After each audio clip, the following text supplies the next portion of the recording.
नमस्कार मित्रों, सभी को राधे राधे, सभी को जय श्री कृष्णा। कैसे हैं आप? मुझे उम्मीद है आप सभी बहुत अच्छे होंगे और जोरों शोरों के साथ में अपनी भविष्य को उज्जवल बनाने के लिए तैयारियां कर रहे होंगे। देखिए दोस्तों, स्वागत है आपका एल क्लासेस के डिजिटल प्लेटफॉर्म पर। मेरा नाम है लेख शेखर शर्मा और हम पढ़ने जा रहे हैं बहुत ही महत्वपूर्ण टॉपिक। देखिए दोस्तों, इससे पहले वाली क्लास में मैंने आपको बताया था पारिस्थितिक तंत्र के बारे में कि पारिस्थितिक तंत्र होता क्या है। यहां पर देखो दोस्तों, जो जीव होता है, जैसे मैं बोलूं, देखो समझना आप, जैसे मैं बोलूं एक मछली है, क्या है? एक मछली है, ठीक है। मैं बोलता हूं माना कि एक मछली है, ठीक है। ये मछली क्या है? जीव है, ठीक है, ठीक है दोस्तों। और जो ये मछली है ये रहती है पानी के अंदर। क्या कहाँ रहती है मछली? पानी के अंदर रहती है दोस्तों। कहां पर रहती है मछली? पानी के अंदर रहती है। कहां पर रहती है ये? पानी के अंदर रहती है दोस्तों। और जो ये पानी है ना, पानी है, ये इसका क्या हो गया? आवास हो गया। क्या हो गया? आवास हो गया। तो दोस्तों, जीव और उसके आवास को ही क्या बोलते हैं? पारिस्थितिक तंत्र कहते हैं। जीव और आवास, जीव और उसके आवास के संबंध से जो तंत्र बनता है उसी को क्या बोलते हैं अपन? पारिस्थितिक तंत्र कहते हैं। दोनों मिलकर क्या बना रहे हैं दोस्तों? पारितंत्र बना रहे हैं दोस्तों। क्या बना रहे हैं? पारितंत्र बना रहे हैं, ठीक है। बारे किसके बारे में पढ़ेंगे? खाद्य श्रृंखला और खाद्य जाल के बारे में पढ़ेंगे। देखो, मैं आपको कुछ बात बताना चाहता हूं। देखो होता क्या है, देखो इधर आप देखना, ठीक है। जैसे कि यहां आप देखेंगे, जैसे कि ये घास लग रही है दोस्तों।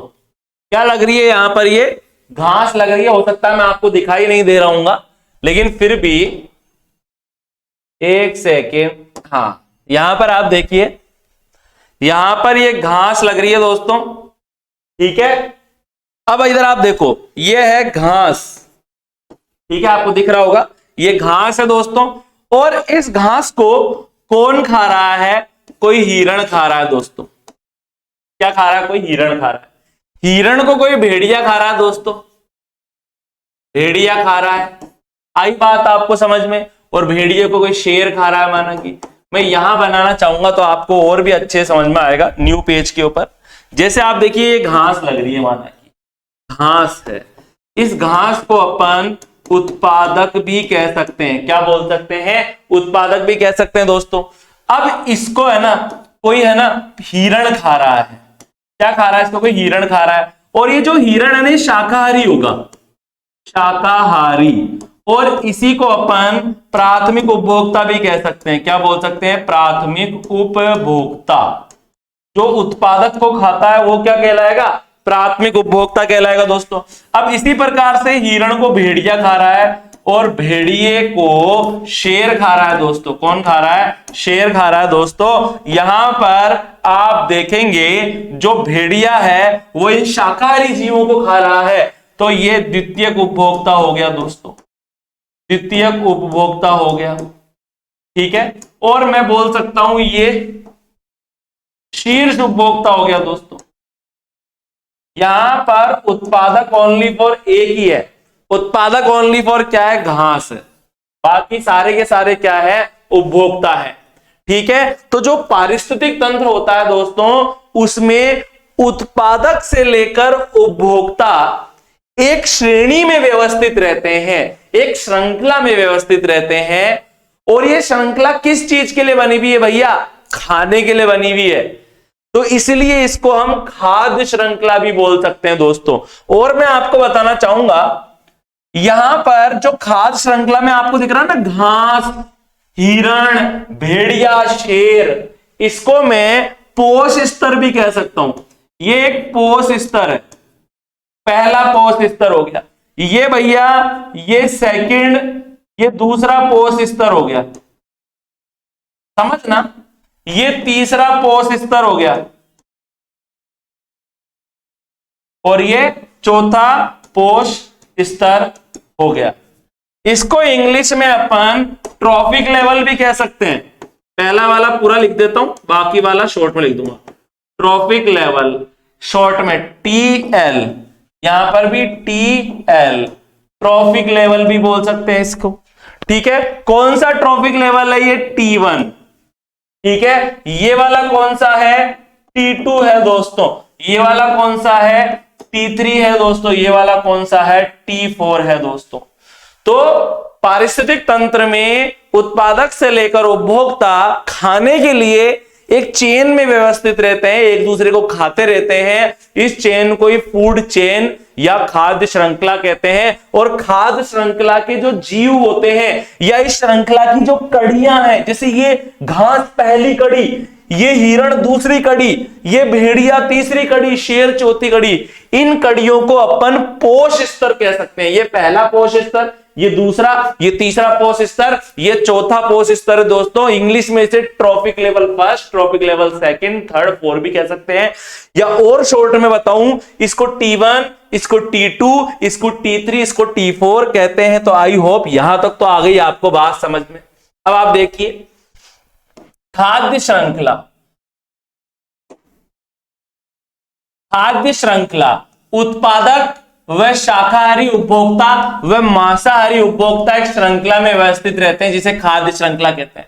मैंने आपको बताया ना कि पारिस्थितिक तंत्र में पेड़ पौधे तो उत्पादक है, तो उत्पादक और उनको खाने वाले जो हिरण हैं और उनको खाने वाली जो गाय भैंस है, खरगोश है, चूहे हैं, तो भैया जो उत्पादक हो गए, उनको खाने वाले जो शाकाहारी उपभोक्ता है, और शाकाहारी उपभोक्ताओं को भी खाने वाले जो मांसाहारी उपभोक्ता होते हैं, वो मिलकर एक श्रृंखला बना देते हैं, जिसे खाद्य श्रृंखला या फूड चेन कहते हैं दोस्तों। इस श्रृंखला के प्रत्येक स्तर या कड़ी को पोषण स्तर कहते हैं। यहां पर मैंने आपको बताया था ना कि श्रृंखला में जो भी जीव पाए जा रहे हैं या जो भी स्तर पाए जा रहे हैं, उन स्तर को क्या कहते हैं दोस्तों, उन्हें पोष स्तर कहते हैं। यहां पर पोषण भी लिख सकते थे कि पोषण स्तर कहते हैं, या ऊर्जा स्तर भी कह सकते हैं दोस्तों। एनर्जी लेवल के नाम से भी इन्हें जाना जाता है। एक खाद्य श्रृंखला के विभिन्न पोष स्तरों को क्रमशः T1, T2, T3 द्वारा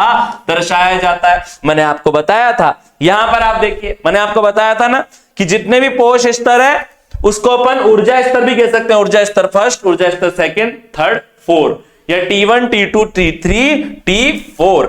ठीक है दोस्तों। अब देखिए आप आगे, प्रकृति में सामान्यतया एक खाद्य श्रृंखला में 5-6 से अधिक कड़ियां या जीव नहीं होते हैं, क्योंकि खाद्य ऊर्जा के एक पोष स्तर से दूसरे पोष स्तर में जाने पर लगभग 90% ऊर्जा की हानि हो जाती है। 90% ऊर्जा ऊष्मा के रूप में व्यय हो जाती है, खर्च हो जाती है। दूसरे शब्दों में निम्न पोष स्तर से आने वाले पोष स्तरों में केवल 10% ऊर्जा ही पहुंचती है। इस प्रकार चरम पोष स्तर को बहुत कम ऊर्जा उपलब्ध होती है। क्या बताया गया है यहां पर, ये तो भैया निम्न पोष स्तर है, यह है निम्न पोष स्तर है दोस्तों, और यह कौन सा है, ये उच्च पोष स्तर है दोस्तों। क्या है ये, उच्च पोष स्तर है। अगर इनके पास में बोलूं 10,000 कैलोरी ऊर्जा है, पादपों के पास में कितनी एनर्जी है, 10,000 कैलोरी ऊर्जा है। कितनी ऊर्जा है दोस्तों, 10,000 कैलोरी है। तो जो अगला पोष स्तर होगा उसमें केवल 10% ही जाएगी। तो 10,000 की 10%, 1,000 कैलोरी जाएगी दोस्तों। इस खरगोश में या इस हिरण में कितनी जा रही है, पादपों में से केवल 1,000 कैलोरी जा रही है। और 1,000 का भी 10% क्या हो गया, 100 कैलोरी मिल रही है। भेड़िए को केवल कितनी मिल रही है, 100 कैलोरी मिल रही है। और दोस्तों जो भेड़ियों को जो शेर खा रहे हैं उन्हें कितनी मिल रही है, उन्हें केवल 10 कैलोरी ही मिल रही है। एक पोष स्तर से दूसरे पोष स्तर में जब ऊर्जा जा रही है तो केवल 10% जा रही है। अब आप बोलेंगे बाकी की 90% ऊर्जा कहां चली गई, कौन ले गया, तो बाकी की जो 90% ऊर्जा है मेरे दोस्तों, वो जो 90% ऊर्जा है वो खर्च कर दी। अपन ने घास को दिए थे 10,000 रुपए, लेकिन मजे कर ऐश कर 10,000 रुपए लेके घास ने क्या किया, घास ने 9,000 रुपए खर्च कर लिए, श्वसन के अंदर खर्च कर लिए, दूसरी चीजों में खर्च कर लिए दोस्तों। ठीक है, और बाकी के जो 1,000 रुपए हैं वो हिरण को दे दिए। हिरण को 1,000 रुपए मिले, हिरण को भी 1,000 रुपए मिले, उसने उसमें से 900 रुपए खर्च कर दिए। केवल कितने रुपए बचे हैं बेचारे के पास? 100 रुपए। 100 रुपए भेड़िए को मिल रहे हैं। तो मैं क्या कहना चाह रहा हूं? मैं ये कहना चाह रहा हूं कि अगर पेड़ के पास 10,000 कैलोरी ऊर्जा है तो उसको खाने वाले जो हिरण है उसे केवल उस 10,000 कैलोरी का केवल 10% मिलेगा, यानी कि 1,000 कैलोरी ही मिलेगा। अब आप बोलेंगे 90% जो ऊर्जा है वो जा कहां रही है? 90% ऊर्जा जा रही है, ये जितने भी जीव है ना, ये 90% ऊर्जा का उपयोग श्वसन में और ऊष्मा में कर लेते हैं। आप देखेंगे हमारा शरीर हमेशा गर्म रहता है, हमारे शरीर में ऊष्मा बनती रहती है, हम श्वसन करते हैं, हम बहुत सारी ऐसी चीजें करते हैं जिससे एनर्जी खर्च हो जाती है और केवल 10% एनर्जी हमारे अंदर स्टोर हो पाती है। ठीक है दोस्तों, ये वाली बात आपको ध्यान रखनी है। अब अपन किसके बारे में देखेंगे? खाद्य श्रृंखला के प्रकार के बारे में देखेंगे। प्रकृति में 3 प्रकार की खाद्य श्रृंखलाएं पाई जाती है दोस्तों। कौन कौन सी खाद्य श्रृंखलाएं पाई जाती है? एक तो पाई जाती है परभक्षी खाद्य श्रृंखला, एक होती है परजीवी खाद्य श्रृंखला और एक होती है अपरदी खाद्य श्रृंखला। बिल्कुल इजी है। जैसे कि आप देखिए परभक्षी, परभक्षी मतलब होता है खाना, एक दूसरे को खाना। परभक्षण मतलब क्या होता है? एक दूसरे को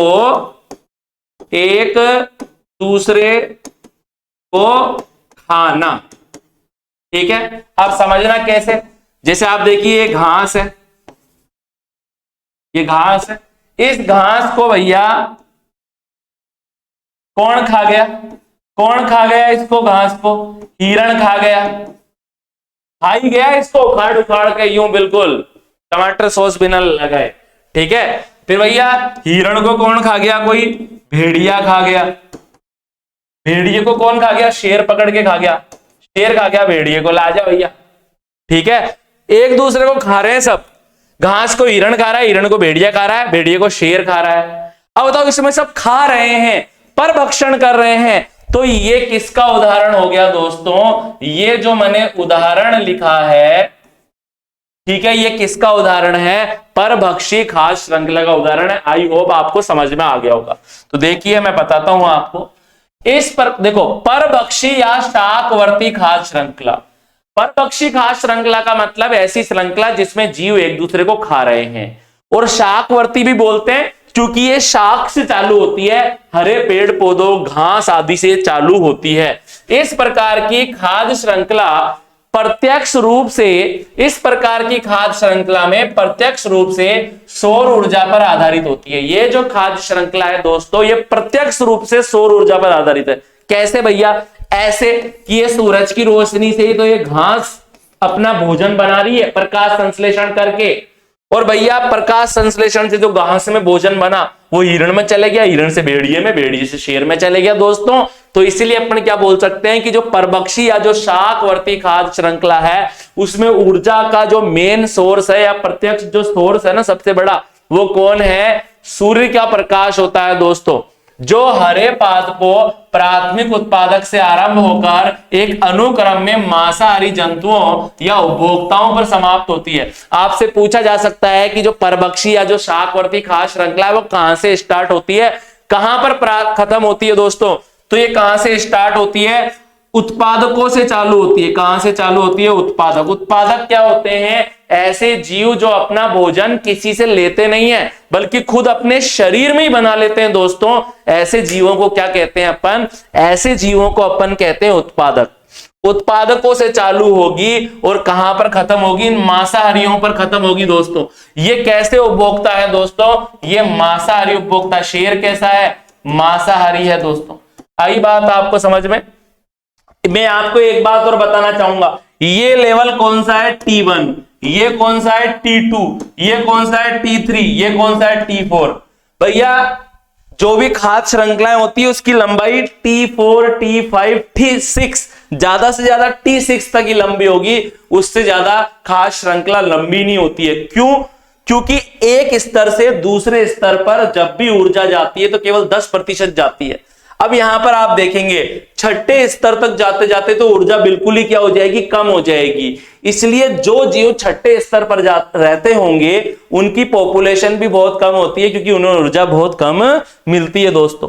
अब आप देखिए, सामान्यतः यह छोटे जीवों से प्रारंभ होकर बड़े जीवों पर समाप्त होती है।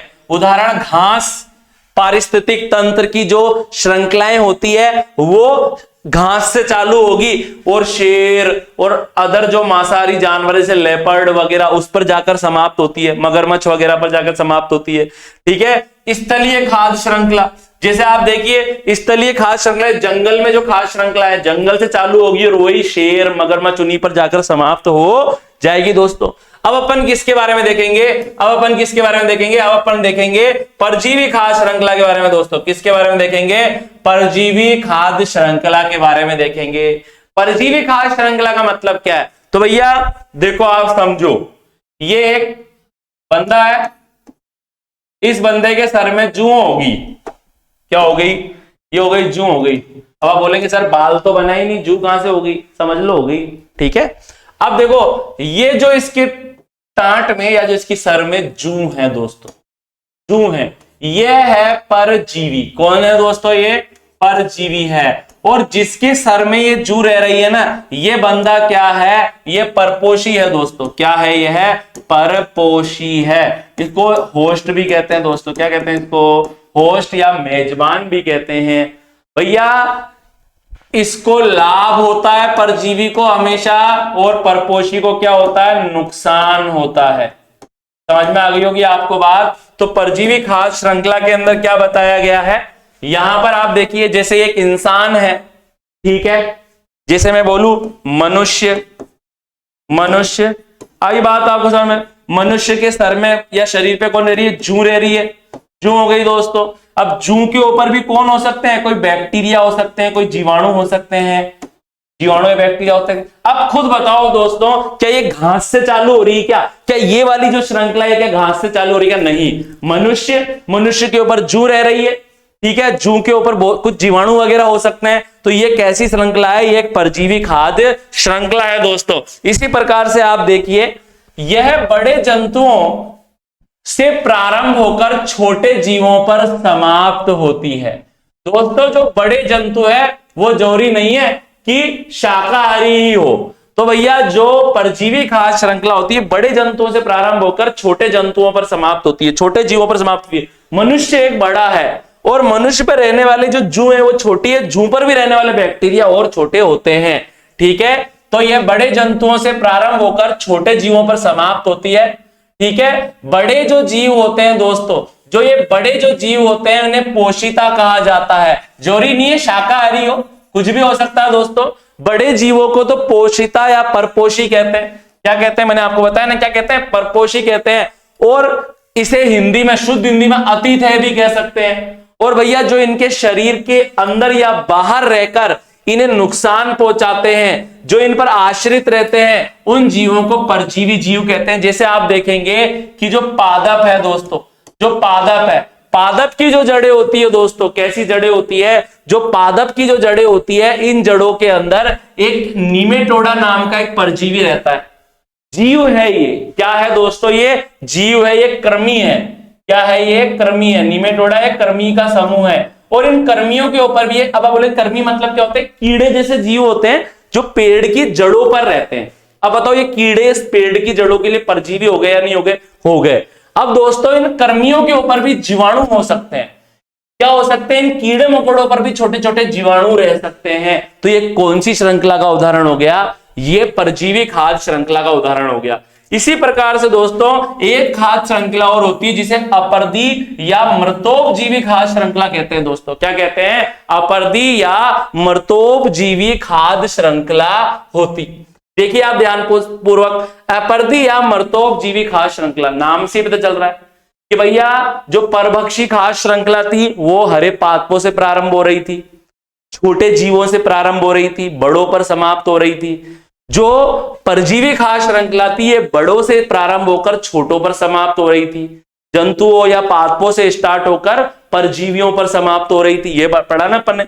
लेकिन जो अपरदी या मृतोपजीवी खाद्य श्रृंखला है ये चालू होती है मृत सड़े गले पदार्थों से, डेड बॉडीज से स्टार्ट होती है। देखना इधर आप, यह आहार श्रृंखला, देखो अपरदी या मृतोपजीवी खाद्य श्रृंखला, जो यह आहार श्रृंखला है दोस्तों, ये मृत सड़े गले कार्बनिक पदार्थों से प्रारंभ होती है। अब आप बोलेंगे मृत सड़े गले कार्बनिक पदार्थ क्या होते हैं, जब भी कोई पेड़ मर जाता है, कोई जानवर मर जाता है, तो फिर वो पेड़ पेड़ नहीं रहता, मरने के बाद वो जानवर जानवर नहीं रहता, बल्कि उसको अपन बोलते हैं मृत सड़ा गला कार्बनिक पदार्थ। ठीक है, मरने के बाद भी इंसान इंसान कहां रहता, बोलते ना बॉडी बॉडी, बॉडी को उठाओ, बॉडी को उठाओ, बॉडी बन जाता है वो।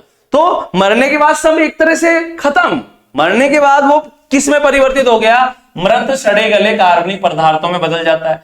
तो जो अपरदी या मृतोपजीवी खाद्य श्रृंखला होती है, यह खाद्य श्रृंखला मृत सड़े गले कार्बनिक पदार्थों से प्रारंभ होती है और मृदा में स्थित अपरदभक्षी जीवों तक जाती है, जो अपरदहारी जीवों का भक्षण करते हैं। उदाहरण बिल्कुल सरल है, मेरी बात सुनो, समझो बस एक बार। जैसे मैं बोलूं कोई पेड़ है, पेड़ टूटकर गिर गया, पेड़ की पत्तियां गिर गई, सड़ रही है पत्तियां वगैरह, समझ में आ रही है बात आपको?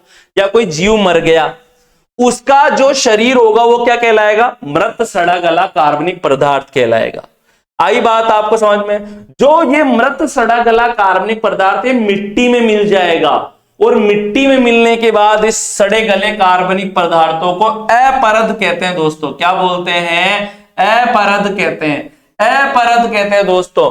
और जो जीव इस अपरद को खाते हैं वो जीव अपरद भक्षी जीव कहलाते हैं, जैसे कि केचुआ। आप देखिए अपरद क्या है, यह अपरद क्या, मैं यहां पर लिख देता हूं। अपरद मतलब क्या है, मृत सड़ा गला कार्बनिक पदार्थ। ये जो मृत सड़ा गला कार्बनिक पदार्थ है दोस्तों, यही क्या कहलाता है, यही क्या कहलाता है, अपरद कहलाता है। इस मृत सड़े गले कार्बनिक पदार्थ को केचुआ खाता है। मिट्टी में एक लंबा लंबा जीव रहता है, ठीक है, केचुआ, अर्थवर्म भी कहते हैं, किसान का मित्र होता है, फार्मर्स फ्रेंड होता है। ये अपरद को केचुआ खाता है दोस्तों। केचुए को कौन खा जाता है, मेंढक, मेंढक को सांप खा जाता है, सांप को चील खा जाती है। अब बताओ क्या ये खाद्य श्रृंखला क्या किसी पेड़ से प्रारंभ हो रही है, क्या किसी घास से स्टार्ट हो रही है क्या? नहीं। तो ऐसी खाद्य श्रृंखला जो मृत सड़े गले कार्बनिक पदार्थ यानी कि अपरद से स्टार्ट होती है, उसे अपरदी या मृतोपजीवी खाद्य श्रृंखला कहते हैं। अब भैया कितना अच्छे से मैंने आपको बताया, मजा आ गया बिल्कुल। आहा, घास को खा रहा है हिरण, ठीक है, हिरण को भेड़िया खा रहा है, भेड़िए को कौन खा रहा है, शेर खा रहा है। कितना अच्छे से बता दिया मैंने। लेकिन क्या प्रकृति में वाकई में ऐसा होता है क्या? घास को हिरण खा रहा है, क्या घास को खाने का क्या हिरण ने ठेका ले रखा है? हिरण को दूसरा भी, चूहा भी तो बोल सकता है कि मैं भी खाऊंगा घास। कोई टिड्डा भी तो बोल सकता है, टिड्डा आप समझते हो ना, ग्रास होपर, कोई कीड़ा भी तो बोल सकता है मैं भी घास खाऊंगा। बटरफ्लाई बोल सकती है कि मैं भी पेड़ पौधों का रस पीऊंगी, फूलों का। तो भैया घास को या पेड़ पौधों को कोई हिरण ही नहीं खाएगा, गाय भैंस दूसरे जानवर भी खा सकते हैं। इसी प्रकार से मैं बोलूं, जैसे कि चूहा है, चूहा अनाज खा रहा है, ठीक है, पेड़ पौधों को खा रहा है, नुकसान पहुंचा रहा है। अब चूहे ने ठेका नहीं ले रखा, और जंतु भी आकर घास को खा सकते हैं। इसी प्रकार से दोस्तों मैंने बताया, जैसे आप पढ़ेंगे, देखो घास को चूहा खा गया, चूहे को सांप खा गया, सांप को कौन खा गया, चील खा गई। कैसे बता दिया, आहा। लेकिन भैया घास को चूहा खा रहा है, चूहे को सांप खा रहा है, अरे चूहे को बिल्ली भी तो खा सकती है। चूहे को तो मैंने कई बार देखा कुत्ते खा जाते हैं पकड़ के, ठीक है। अब कुत्ते भी क्या बोल रहे हैं, हमें भी टेस्ट चाहिए तरह तरह का, कई बार चूहों को पकड़ के खा जाते हो। तो मैं आपको ये बताना चाहूंगा कि जो पारिस्थितिक तंत्र है उसमें इतनी सिंपल श्रृंखलाएं नहीं होती है, बल्कि श्रृंखला के जीव है ना, आपस में जरूरत पड़ने पर एक दूसरे को भी खा सकते हैं। जैसे मैं बोलूं मोर शीर्ष उपभोक्ता है दोस्तों, मोर सांप खाता है, मोर को कोई नहीं खाता है। लेकिन ये कोई ठेका थोड़ी है, अगर जैसे मोर आराम कर रहा है और पीछे से क्या कोई डॉग आके उसे पकड़ नहीं सकता, झपट्टा मार के खा नहीं सकता, खा सकता है। आई बात आपको समझ में? कभी कभी तो मैंने देखा कुछ शेर ही दूसरे शेर को मारकर खा जाते हैं। तो बहुत सारी खाद्य श्रृंखलाएं आपस में जुड़ जाती है और एक जाल बना देती है दोस्तों, जिसे ही खाद्य श्रृंखला, जिसे ही खाद्य जाल या फूड वेब कहते हैं दोस्तों। क्या कहते हैं? फूड वेब कहते हैं। यहां पर आप देखेंगे एक स्थलीय पारिस्थितिक तंत्र में खाद्य जाल। यहां पर आप देखिए खाद्य जाल के बारे में अब समझना। देखो भैया, यहां पर ये घास पेड़ पौधे लग रहे हैं, ठीक है। घास को कोई टिड्डा भी खा सकता है। ये क्या चीज है भैया? ये टिड्डा है। क्या है ये? मैं थोड़ा दूसरा कलर ले लेता हूं। ये क्या है? टिड्डा है। घास को टिड्डा भी खा सकता है, घास को कीड़े मकोड़े भी खा सकते हैं, घास को चूहा भी खा सकता है, खरगोश भी खा सकता है भैया। ये देखो हिरण भी खा सकता है, यहां तक कि कौन खा सकता है घास को? ये भेड़ भी खा सकती है, बकरी भी खा सकती है। तो बताओ, एक घास को या पेड़ पौधे को खाने वाले कितने सारे जानवर हैं? घास क्या है? उत्पादक है। जबकि ये जितने भी मैंने जिनके नीचे येलो येलो करे हैं दोस्तों, सारे के सारे कौन है? उपभोक्ता है, प्राथमिक उपभोक्ता है, जो कि शाकाहारी होते हैं। इसी प्रकार से दोस्तों, जैसे मैं बोलूं, आप मेरी बात सुनना। जैसे कि बोलूं ये चूहा है, अब चूहे को बिल्ली भी तो खा सकती है, इस चूहे को ये उल्लू भी तो खा सकता है पकड़कर, इस चूहे को ये कोई समुद्री पक्षी ये भी तो खा सकता है दोस्तों, और तो और चूहे को कोई कुत्ता भी खा सकता है पकड़कर। आई बात आपको समझ में? इसी प्रकार से दोस्तों ये मेंढक है, मेंढक को सांप भी खा सकता है। मेंढक को जो बगुला होता है ना खेत में, सफेद रंग का सुंदर सा दिखता है, ये मेंढक को बगुला भी तो खा सकता है दोस्तों। और तो और मेंढक को और भी जानवर खा सकते हैं। आई बात आपको समझ में? अब जैसे मैं बोलूं यहां पर ये, जैसे कि यहां पे हिरण है, यहां पर ये भेड़ है, क्या इस हिरण और भेड़ को क्या ये लोमड़ी ने खाने का ठेका ले रखा? लोमड़ी भी खा सकती है, कोई जंगली कुत्ता भी इनका शिकार कर सकता है, शेर भी इनको खा सकता है, चीता भी इनको खा सकता है। तो मैं क्या बताना चाह रहा हूं कि बहुत सारी जो श्रृंखलाएं होती है पारिस्थितिक तंत्र में, बहुत सारी श्रृंखलाएं आपस में जुड़ी रहती है। इन श्रृंखलाओं के जो जीव है वो आपस में एक दूसरे से जुड़े रहते हैं। और इस खाद्य जाल से क्या लाभ होता है? इस खाद्य जाल से एक जीव को तरह तरह का भोजन प्राप्त होता है। अगर मान लो दोस्तों क्या हो जाए, अगर मेंढक की कमी हो जाए तो सांप अपना पेट चूहे से भर लेगा। चलो कोई बात नहीं, आज मटर पनीर नहीं मिल रहा तो कढ़ाई पनीर खा लेंगे भैया आज। इसको अगर सांप को मेंढक मिलना बंद हो जाए तो ये चूहों से काम चला लेगा।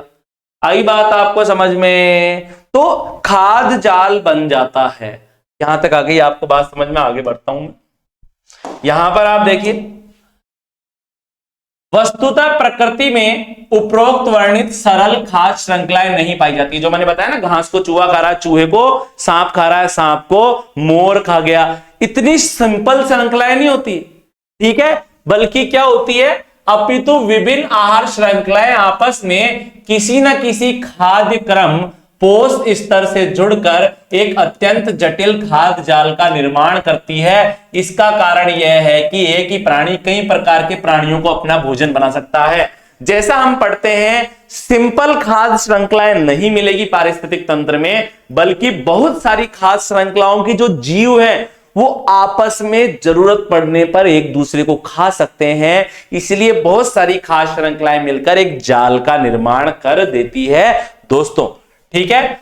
उदाहरणार्थ आप देखिए, एक घास स्थलीय पारिस्थितिक तंत्र, मतलब ऐसा पारिस्थितिक तंत्र जहां पर उत्पादक के रूप में घास उगी हुई है, ठीक है। पारिस्थितिक तंत्र में प्राथमिक उत्पादकों को टिड्डों एवं चूहों के अतिरिक्त खरगोश, गाय, बकरी, अन्य शाकाहारी द्वारा भी खाया जा सकता है। अब कहीं पे घास लग रही है, उस घास को टिड्डे भी खा सकते हैं, चूहे भी खा सकते हैं, खरगोश, गाय, बकरी और अदर जो शाकाहारी जो जानवर है, हर्बीवोरस जो एनिमल है, वो भी इसको ईट कर सकते हैं, खा सकते हैं। इसी प्रकार से दोस्तों चूहों को सांप भी खा सकता है, सांप को गिद्ध खा सकते हैं दोस्तों, लेकिन जरूरी नहीं है कि चूहे को सांप ही खाए और सांप को गिद्ध ही खाए, ठीक है। चूहे को बिल्ली भी खा सकती है, चूहे को कुत्ता भी खा सकता है। जरूरी नहीं है कि सांप को गिद्ध ही खाएगा, सांप को मोर भी तो खा सकता है, या कोई बड़ा पक्षी है वो भी उस सांप को पकड़ के क्या कर सकता है?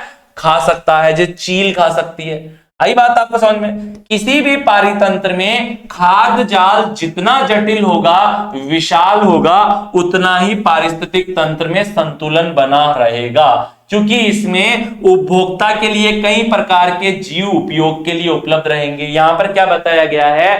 पारिस्थितिकी तंत्र में खाद्य जाल जितना विशाल होगा, खाद्य जाल में जितने ज्यादा जीव होंगे, क्या होगा? खाद्य जाल जितना जटिल और विशाल होगा, पारिस्थितिक तंत्र का संतुलन उतना ही अच्छा बना रहेगा दोस्तों, क्योंकि एक ही जीव को तरह तरह का भोजन मिल पाएगा, तरह तरह के वो दूसरे जीवों को खा पाएगा। जैसे कि समझो आप, अगर मान लो चूहे समाप्त हो जाए इस दुनिया से, चूहे समाप्त हो जाए, तो सांप का पूरा कॉन्सेंट्रेट कहां हो जाएगा? मेंढकों पर हो जाएगा कि भैया चूहे तो रही नहीं, अब मेंढकों को खाओ, मेंढकों को पकड़ के खाओ, चूहे तो मिल नहीं रहे। मेंढकों की जनसंख्या में कमी आ जाएगी। मेंढकों की जब जनसंख्या में कमी आएगी तो मेंढक जिन कीड़े मकोड़ों को खाते हैं, उन कीड़े मकोड़ों की संख्या में वृद्धि हो जाएगी। वो कीड़े मकोड़े हमारी फसलों को नुकसान पहुंचाएंगे, और जब हमारी फसलों को नुकसान पहुंचाएंगे तो अनाज महंगा हो जाएगा। तो एक जीव के भी समाप्त होने से पूरे के पूरे पारिस्थितिक तंत्र का संतुलन बिगड़ जाता है दोस्तों। किसी जीव के किसी कारणवश नष्ट हो जाने पर खाद्य जाल के स्थायित्व पर विशेष प्रभाव नहीं पड़ता, क्योंकि खाद्य जाल में वैकल्पिक व्यवस्था होती है। अब अगर शेर बोल दे, कसम खा ले कि नहीं, मैं मेरी शेरनी है ना, मैंने उससे वादा किया है कि मैं केवल बकरी ही खाऊंगा, ऐसी कसम खाता क्या? नहीं खाता। शेर कुछ भी खा सकता है, बकरी भी खा सकता है, भेड़ भी खा सकता है, कोई इंसान दिखे ना तो उसको भी वो खा सकता है। अगर मान लो अगर बकरी समाप्त भी हो जाए इस दुनिया से, उसकी स्पीसीज, तो कोई बात नहीं, वो हिरण खा लेगा, वो भेड़ खा लेगा, कुछ और खा लेगा, जेबरे को खा लेगा पकड़ के, ठीक है, जिससे उस जीव के स्थान की पूर्ति अन्य किसी जीव द्वारा हो जाती है, तथा ऊर्जा का प्रवाह इन वैकल्पिक परिपथों से होने लगता है। भैया उत्पादकों से शीर्ष उपभोक्ताओं तक ऊर्जा का प्रवाह हो रहा है, ठीक है, ये वाली बात आपको ध्यान रखनी है।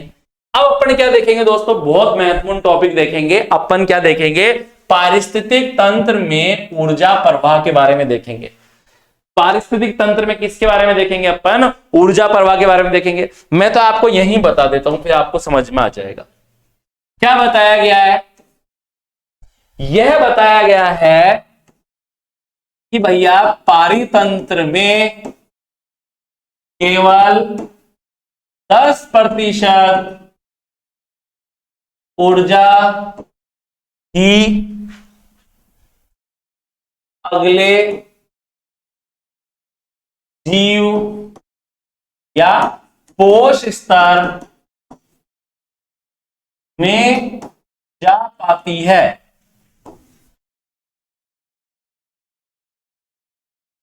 जबकि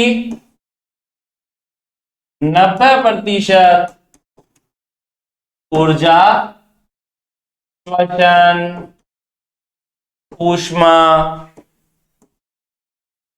में खर्च हो जाती है, खर्च हो जाती है। इसे क्या बोलते हैं भैया? इसे दशांक का नियम भी कहते हैं। इसे क्या बोलते हैं अपन? दशांक का नियम भी कहते हैं। अब आप समझना ध्यानपूर्वक, पारिस्थितिक तंत्र में ऊर्जा का प्रवाह कैसे हो रहा है। सबसे पहले ऊर्जा आ रही है सूरज से पेड़ पौधों के पास, पेड़ पौधे इस ऊर्जा को पकड़ रहे हैं, अपना फूड बना रहे हैं। पेड़ पौधों को कौन खा रहे हैं? शाकाहारी जंतु खा रहे हैं। पेड़ पौधों से ऊर्जा शाकाहारी जंतुओं में चलेगी, शाकाहारी जंतुओं को मांसाहारी जंतु खा रहे हैं, ऊर्जा कहां चलेगी? मांसाहारी जंतुओं में चलेगी। लेकिन आपको पता है दोस्तों कि जो मांसाहारी जंतुओं है ना, उनमें बहुत कम ऊर्जा आ पाती है। उनमें क्या आ पाती है? बहुत ही कम ऊर्जा आ पाती है दोस्तों। और जब बहुत कम ऊर्जा आएगी तो जो वो लास्ट वाले जो उपभोक्ता है ना, जो मांसाहारी, जैसे शेर हो गया, बाज हो गया, इनकी जनसंख्या हमेशा क्या रहती है? कम ही रहती है, ठीक है। अब आप देखिए पारिस्थितिक तंत्र में ऊर्जा प्रवाह। पारिस्थितिक तंत्र में ऊर्जा का प्रवेश, स्थानांतरण, वितरण ऊष्मागतिकी के दो मूल नियमों के अनुसार होता है। कौन से है भैया ये नियम? कि कार्य करने की क्षमता को ऊर्जा कहते हैं। कोई बंदा कितना काम कर सकता है, इसे ऊर्जा कहते हैं, ठीक है। प्रत्येक जीव को अपनी जैविक क्रियाओं के लिए ऊर्जा की आवश्यकता होती है। तो भैया ये दो नियम है, एक तो कार्य करने की क्षमता को ऊर्जा कहते हैं और दूसरा क्या है कि प्रत्येक जीव को कार्य करने के लिए ऊर्जा की आवश्यकता होती है। आई बात आपको समझ में? अभी आपको पढ़ा के जाऊंगा ना, तुम कुछ खाता हुआ जाऊंगा, भैया बढ़िया चीज ऊर्जा चाहिए मुझे भी। समझ में आ गई बात? किसी भी पारिस्थितिक तंत्र में ऊर्जा का एकमात्र एवं अंतिम मुख्य स्रोत सूर्य है। हमारी पृथ्वी पर ऊर्जा का एकमात्र और अंतिम सोर्स क्या है? ऊर्जा का सूर्य है दोस्तों। आई बात आपको समझ में? पृथ्वी पर पहुंचने वाली कुल प्रकाश ऊर्जा का केवल 1% भाग ही प्रकाश संश्लेषण द्वारा खाद्य ऊर्जा या रासायनिक ऊर्जा में बदल पाता है।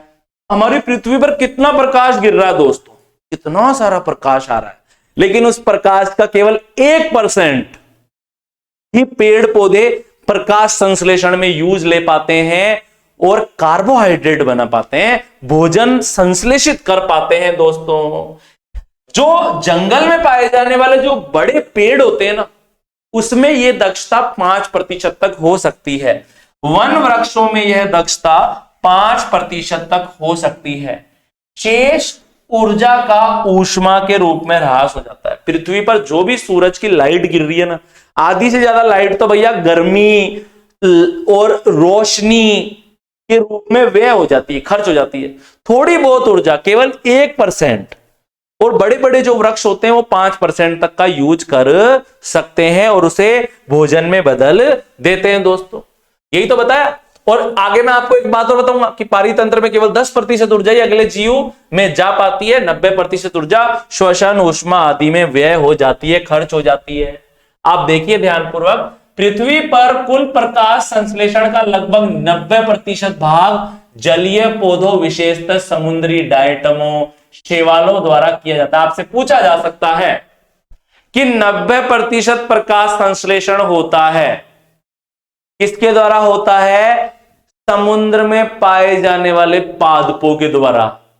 जो समुद्र में जो पाए जाने वाली जो शैवालें हैं वो मुख्यतया 90% तक क्या कर पाती है? प्रकाश संश्लेषण करती है। और शेष भाग, बाकी का जो 10% प्रकाश संश्लेषण है वो स्थलीय पादपों के द्वारा होता है। और इसमें भी दोस्तों सबसे ज्यादा प्रकाश संश्लेषण करते हैं जो बड़े जो वृक्ष होते हैं, बरगद का पेड़, पीपल का पेड़, ऐसे। ठीक है। और इसके बाद में आते हैं दोस्तों कृष्ण पौधे तथा घास जातियां। इसके बाद में सबसे ज्यादा प्रकाश संश्लेषण किस में होता है? समुद्र में पाई जाने वाली शैवालों में या समुद्रीय या जलीय पादपों में। पहले नंबर पर वो है, 90% प्रकाश संश्लेषण होता है वहां पर। ठीक है। बाकी का जो 10% है दोस्तों, उस 10% में भी 7-8% किसके द्वारा हो जाता है? बड़े वृक्षों के द्वारा। और बाकी का जो 3-4% या 2-3% रह गया वो किसके द्वारा होता है? जो हमारी खेती वाले पौधे होते हैं जैसे टमाटर, गेहूं वगैरह, कृष्ण पौधे या घास की जातियों के द्वारा होता है। कोई भी जीव प्राप्त की गई ऊर्जा के औसतन 10% से अधिक ऊर्जा अपने शरीर निर्माण में प्रयोग नहीं कर पाता है। जो भी जीव खाता है, पीता है, उससे भैया शरीर बनता है। लेकिन कितना ही खा लो, कितना ही पी लो, जो भी हम ऊर्जा ले रहे हैं केवल उस ऊर्जा के 10% का ही हम शरीर निर्माण में उपयोग कर पाते हैं। बाकी की ली गई 90% ऊर्जा खर्च हो जाती है। शेष 90% ऊर्जा का ऊष्मा के रूप में श्वसन आदि क्रियाओं में ह्रास हो जाता है। 24 घंटे श्वसन करते रहते हैं, 24 घंटे हमारा शरीर गर्म रहता है। क्यों रहता है? क्योंकि जो हम खा रहे हैं ना उसमें बहुत सारी ऊर्जा तो ऊष्मा के रूप में व्यय हो रही है। केवल 10% ही हमारी बॉडी बनाने के काम में आ रही है, हमारे शरीर के निर्माण में काम में आ रही है। अर्थात खाद्य श्रृंखला में 10% ऊर्जा ही संग्रहित हो पाती है। इसे पारिस्थितिकी दशांक का नियम कहते हैं दोस्तों। क्या कहते हैं इसे? पारिस्थितिकी दशांक का नियम कहते हैं। इस प्रकार यदि किसी स्थान पर सौर ऊर्जा की मात्रा 100 कैलोरी हो तो पादपों को केवल कितनी मिलेगी? 10 कैलोरी मिलेगी। उन पादपों को खाने वाले या चरने वाले जो शाकाहारी जो जीव हैं, जो शाक भक्षी जो जीव हैं, उन्हें केवल 10% कितना हो गया? 10 का 10%, 1 कैलोरी ऊर्जा मिलेगी। और भैया इन शाक भक्षी या शाकाहारी जंतुओं को भी जो मांसाहारी जंतु खाएंगे उन्हें केवल कितनी मिलेगी? 0.1 कैलोरी ऊर्जा मिलेगी, क्योंकि एक का भी 10% क्या हो गया? 0.1 हो गया दोस्तों। और आप देखेंगे कि इन मांसाहारियों की जब मृत्यु हो जाएगी और जब इनके भी शरीर को जब कोई अपघटक जीव खाएगा, जीवाणु खाएगा, तो उसको भैया 0.01 पर मतलब 0.1% का भी 10% मिलेगा, मतलब 0.01, बहुत ही कम। तो अपन क्या कह सकते हैं कि जो शीर्ष उपभोक्ता हैं उन तक बहुत कम ऊर्जा स्थानांतरित हो पाती है दोस्तों। ये वाली बात आपको ध्यान रखनी है। वास्तव में ऊर्जा संकल्पना में ऊर्जा का एक पोष स्तर से दूसरे पोष स्तर में स्थानांतरण में रूपांतरण होता है। ऊर्जा संकल्पना में क्या बताया गया है कि किस प्रकार से एक जीव से दूसरे जीव में, जीवों को अपन पोष स्तर भी कह सकते हैं, एक पोष स्तर से दूसरे पोष स्तर में, मतलब घास से चूहे में, चूहे से सांप में, सांप से किसमें, जैसे उल्लू में या चील के अंदर, किस प्रकार से ऊर्जा का स्थानांतरण हो रहा है, किस प्रकार से ऊर्जा का रूपांतरण हो रहा है। केवल 10% ऊर्जा ही एक जीव से दूसरे जीव में जाती है। तो इसे ही अपन पारिस्थितिक दशांक का नियम भी कहते हैं। तो आई होप दोस्तों जो मैंने आपको पारिस्थितिक तंत्र के बारे में पढ़ाया वो आपको अच्छे समझ में आ गया होगा। जो भी मैंने आपको पढ़ाया है ना, गारंटी से कहता हूं 2 बार वीडियो अच्छे से देख लेना, ठीक है। और अगर आपको वीडियो पसंद आया हो तो लाइक जरूर करना, कमेंट भी करना। आप करते नहीं हो लाइक कमेंट, ठीक है ना। और हाँ, सभी अपना ख्याल रखना दोस्तों। सभी को राधे राधे, सभी को जय श्री कृष्णा दोस्तों।